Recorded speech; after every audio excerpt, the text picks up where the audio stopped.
Good morning. It is me. I am the one and only, the Cosmic Doc. And then there's so much more to who I am and who we all are. So, Spirit just, goodness. I was getting lost, well, not getting lost. I know I am not lost. I am truly found. Ha ha. Found by the divine most. And I say that because I was getting distracted. And then I got the signal to get on, which came through the owl. Because in a past life, there was this connection of me to owls. Some say that I was the owl man, where I could see and hear. Let's just say a lot more than people realize. That said, I knew it last night when I went to sleep. But I woke up this morning and Spirit wanted me to. It's a layer. It's not going to be long. But we start with a blank slate.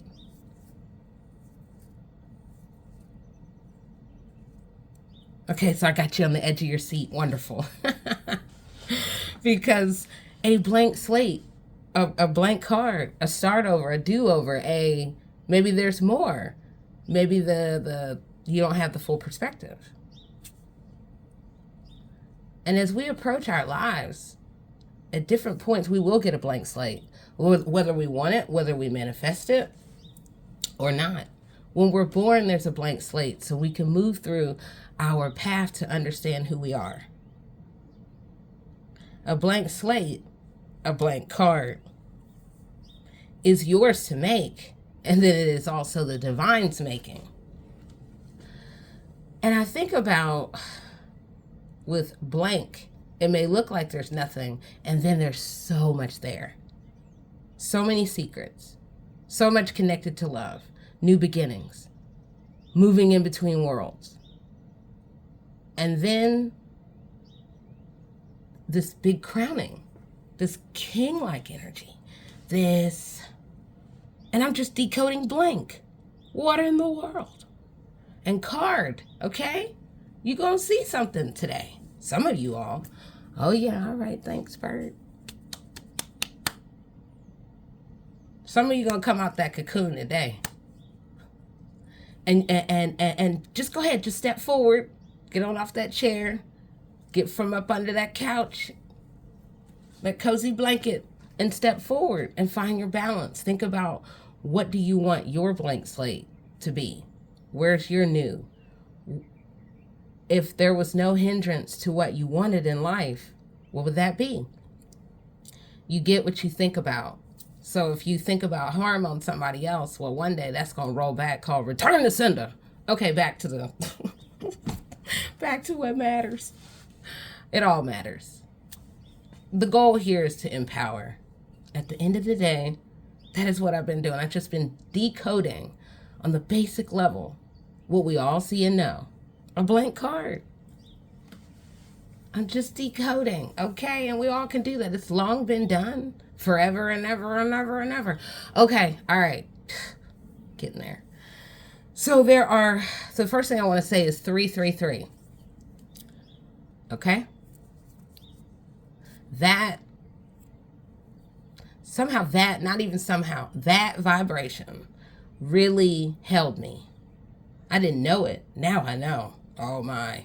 I react when I see it. I'm like, oof, I know. Because I'm reminded to make one choice, then created a whole ripple of clarity and protection and understanding and shift in perspective. Okay? So I'm going to say it again for those who are like, oh my God, did you totally see all these numbers in the planet? Like we're going to remember. But 333. So the reason why I'm mentioning this is, and again, I'm going to keep it short. There are 3 insights that I will share that are entwined with visions and dreams that were in many ways the average person would toss them psychologically to the side. No big deal. What's that about? Oh, well, life goes on. Okay, great. I never forgot. Which is, for me, it's coming full circle. So here we are. What I want to start with is, for those who will soon realize, there's me, but there's my mother. So the real story may look like it's me, but it's not. It's my mother. Because we're twins. We're twin souls of a different kind, of a whole kind. As a child, whatever she did, I wanted to do in that way. If she would inhale books, like in an hour. And I just felt like I couldn't keep up enough. Super smart. I mean, books, dreams, like, yeah, that's my girl. So, and okay, get to the point. All right. So one day, and I'm trying to remember if it was 1999, early 2000s, definitely. But I was home in Atlanta, and we were talking and fell asleep in the bed, in her bed. And when I woke up, she said to me, well, I woke up after her because she had been up meditating and reading and all that sort of stuff. So she said to me, girl, well, I wasn't even fully awake, but my eyes, I saw the door open. And I said, okay. She's like, yeah, I saw the door open. And this massive white wolf walked in the door. And I said, all right, tell me more. Because I'm looking around like, I don't see a white wolf in here. Still trying to come out of my sleep. She said, yeah, well, so this white wolf came in. But it didn't come to my side of the bed. It came to your side of the bed. And then she followed up and had the nerve to say, girl, you need to get it together. I said, what in the world? What am I supposed to do with that? She's like, I don't know. You need to find out about white wolves. You know, that thing came to get you or come to be with you. It wasn't negative energy. It was flowing, but it was coming straight for you, coming straight to you. So we parked that for the moment. Flash forward where there was a guy that I was dating that my mother could not stand. When I say she couldn't stand him, it came from the pit of her soul, and I could not understand. I'm like, what is a big deal? And there's one in, yeah. I remember I went on the trip with this one. And before I left, she just begged me not to go. She was like, I just have a bad feeling about this. Don't go, don't go, don't go, don't go. I was like, Mom, I'll be all right. I'll call you along the way. And in the long run, it was probably the worst trip ever. But at the same time, I stood in my power.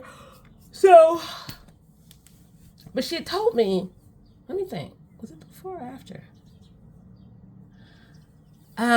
She never really told me the dream, but she told me she dreamed about the guy that I was going on the trip with.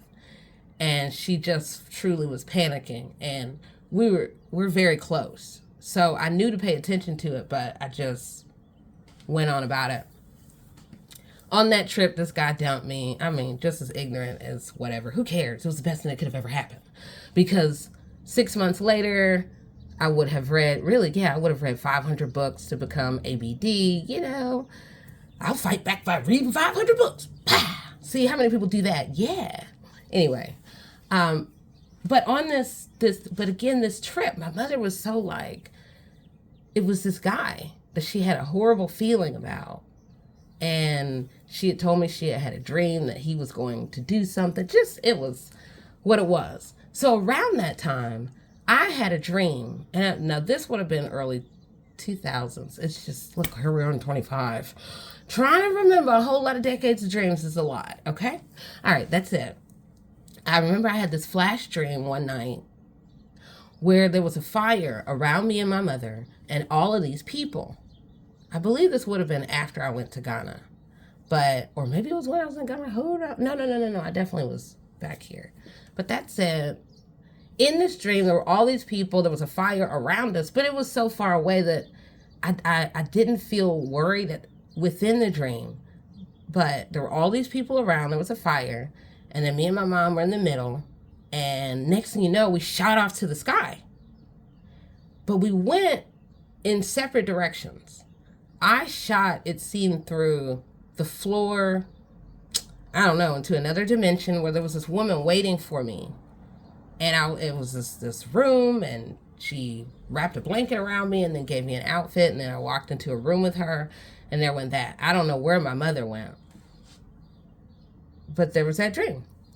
So again, tuck it away.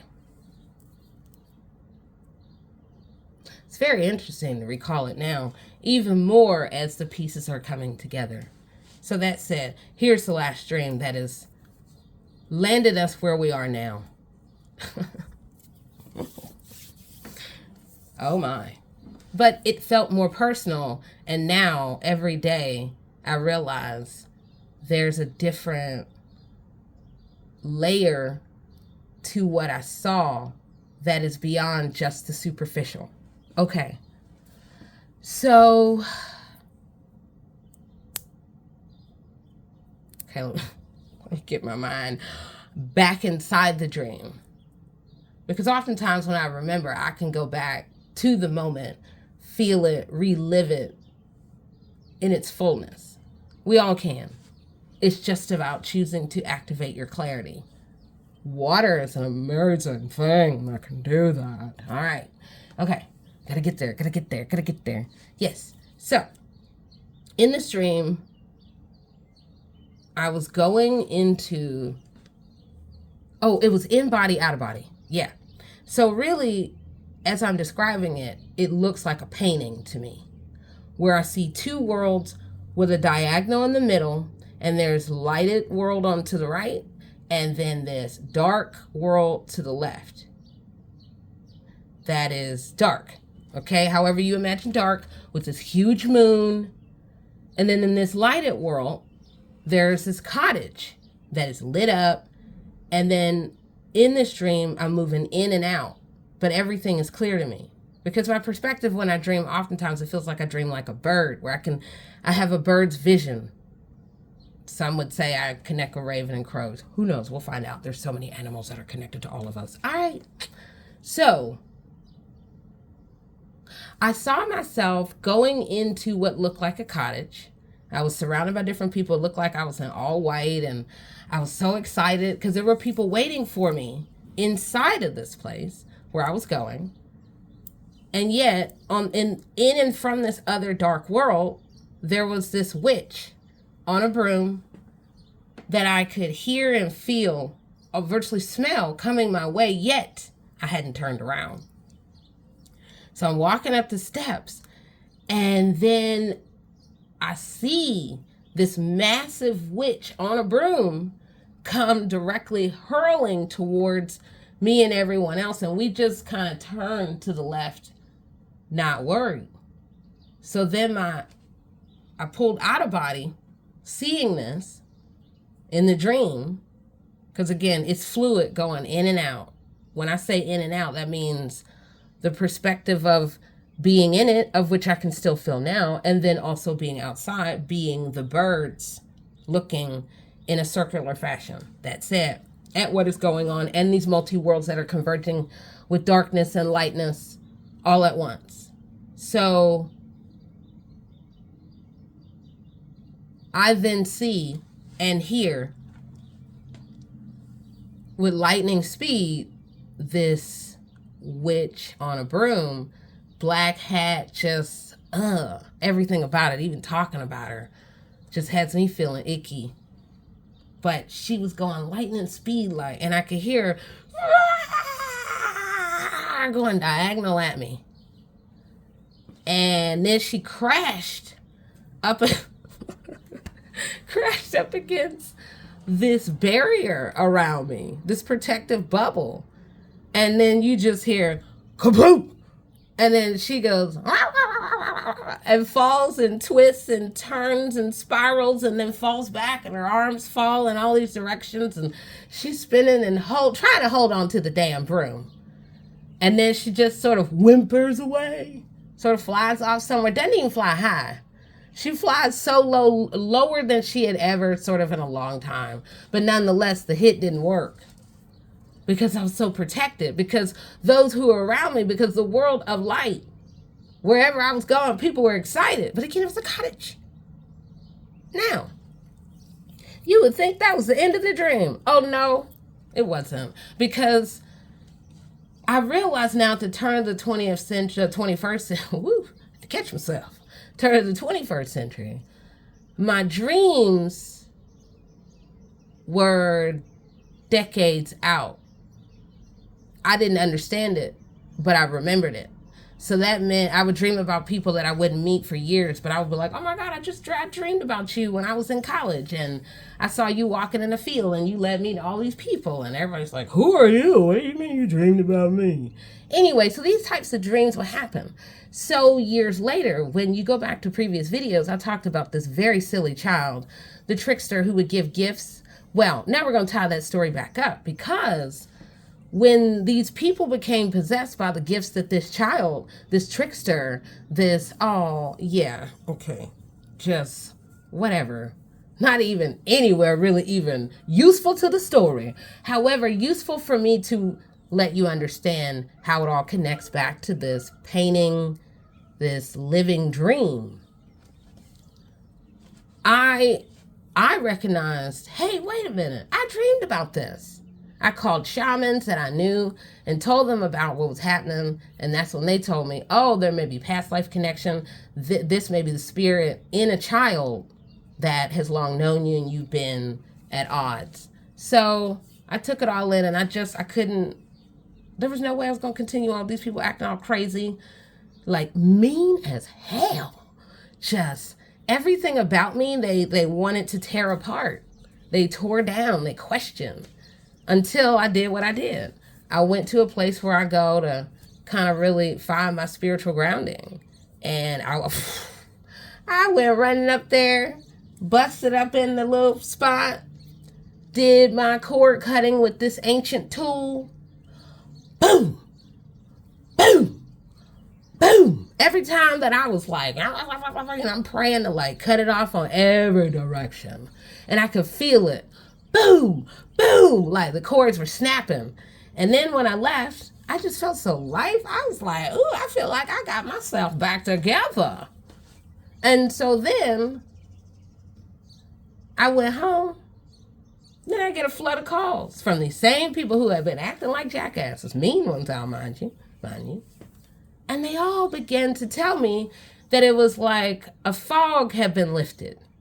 They started apologizing if they had said anything or done anything mean. They felt like they weren't themselves, that they were being used.